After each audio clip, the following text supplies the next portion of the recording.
Hi, this is Alex from phpacademy.org, and this is a video tutorial for the new Boston.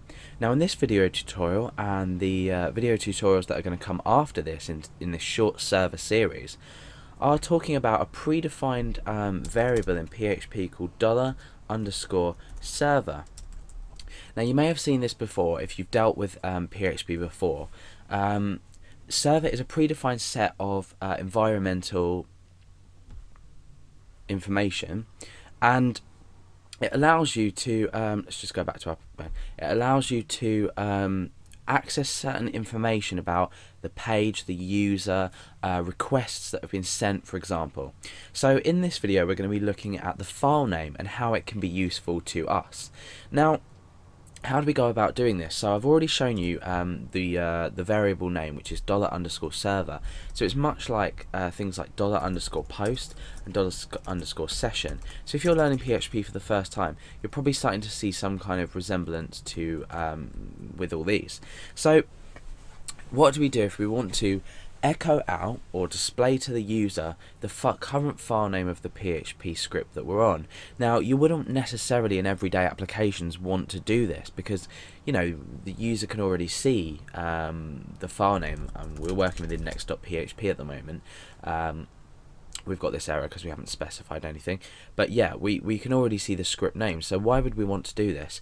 Well, it's useful for us when we're doing things like submitting forms. For example, you specify your the key inside of here. So I'm going to say script_name. Now what this is going to do is it's going to take the script name and it's going to apply it into a variable. So I'm going to say script name. You can just echo it out straight away like this, but I'm going to put it into a variable so it's just a bit easier to see what we're doing. So we've got the script name here and we're using the predefined server variable, and this is the environmental information that we're putting through. So we've got script_name in capital letters. Now we're echoing this script name. So let's test this and see what we get. Okay, so we've got /series/server/index. Now you can see this corresponds somewhat to my URL in the sense that we're not including the domain name. At the moment I'm working locally on my computer, but we're not including the domain name. So why is this useful? Now let's say we wanted to submit a form, but we didn't know the file, the name of the file that the user was actually currently on. For example, let's create another file and we'll put a form in. And we'll have the action of this, well, we'll leave the action out, that's the point. So method equals post. And in here we'll just create a submit button. Equals submit. Name equals submit, and value equals submit. Now I've given this a name so we can keep track of when this button has actually been pressed. So let's save this as header.inc.php. Now what I'm going to do with this is I'm going to include it in the top of my script. So you should have already had a look at the include function already. So header.inc.php. Now what this is going to do is it's going to include this inside of our script. So let's just check that out and see what happens. Okay, so now we've included this button here. Now what happens if we want to, I mean at the moment I've left action blank. What happens if we had another page? So I'm going to create another PHP page here, another page.php. What happens if we had another page and we were including this file as well? So header.inc.php. Now what I want to do is I want to have, let's just get rid of this for now.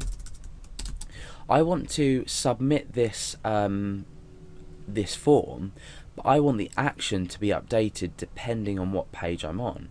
Because if I was to say have this button here, but I had let's say if is set $_post submit echo, we could say anything really, process 1. This process might be, say, registering a user, if that makes sense. Let's just copy and paste this over to the other page, but we can now call this process 2. So on index.php we're dealing with process 1, and on here we're dealing with process 2. However, we've got the same form. So what happens if we want to say submit it to, and this information, the button come back to index.php, or on this one the button to come back to index another page.php. So in here I could type index.php. So we've solved half of our problem. So let's refresh the page, and I click submit, and it comes up with process 1. But now if we access the other page, you can see that when I click submit, we go back to index.php. However, what I want to do is stay on another page.php, but process this here. So how are we going to go about this? Well, the answer is simple. We've already looked at this. We've already looked at this script file name or script name. So what we can do is we can specify a full file name. So we could say script name equals, and this could be relative obviously to server, and in here we could type, let's say, script name. Now what's happened here is we have we've created something that's going to be dynamically updated depending on what page they're on. So this header include is included on index and another page, but when we're on index this will be different, and when we're on another page this will be different again. So let's change this action here and update it dynamically. So we can set PHP tags to put this in here, and we can just echo out script name. So now what's going to happen is whatever page we're on, let's just view the source, you can see that form action equals another page.php there with the long the file names that we're, well, the directories that we're currently in. However, when we're on index.php, you can see that it's automatically changed again. So obviously this isn't going to work at the moment. Well, it will, because just because of the way everything's set up. So let's just go over to another page, and we click submit, and we've done that. So we've used the same form to process, but on 2 different pages. Now how would this be useful in a real life application?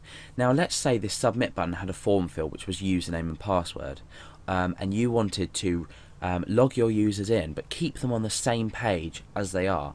You could use a form to log your user in, everything could work absolutely fine, and then what you could do is, using this variable that we've set here, you could redirect them back to the page that they submitted the user login from. So most websites you have the username and password at the top of the page, and you will return to the page that you were currently viewing before you logged on. So that's a really useful way of using that server predefined environmental variable.